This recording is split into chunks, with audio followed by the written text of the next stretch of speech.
জিম্বাবুয়ের বিপক্ষে চট্টগ্রাম টেস্টের দারুণ জয়ের পর আইসিসি র্যাঙ্কিং থেকেও সুখবর পেলেন মিরাজ শান্তরা। যদিও এই টেস্টের পারফরমেন্স আসেনি এই সপ্তাহে, র্যাঙ্কিংয়ের হালনাগাদে মিরাজরা উন্নতি করেছেন মূলত সিলেট টেস্টের পারফরমেন্সের ভিত্তিতে।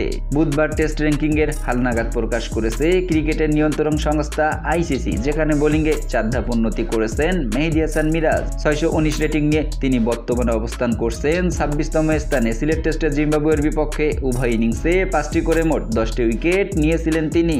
সিলেটে 3 উইকেটের ব্যবধানে হারের ম্যাচটিতে ব্যাটিংয়ে উন্নতি করেছেন নাজমুল হোসেন শান্ত, মুমিনুল হক, জাকের আলী অনিক। সিলেটে প্রথম ইনিংসে 56 রান করা মুমিনুল দ্বিতীয় ইনিংসে আউট হয়েছিলেন 47 রানে। এমন ব্যাটিংয়ে 5 ধাপ এগিয়ে 48 নম্বরে উঠে এসেছেন তিনি।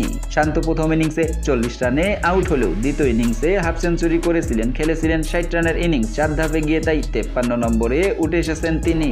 দ্বিতীয় ইনিংসে হাফ সেঞ্চুরি করেছিলেন জাকের আলী অনিক, তাই 10 ধাপ এগিয়েছেন জাকের। ডানহাতি উইকেট কিপার ব্যাটার বর্তমানে আছেন 50 নম্বরে।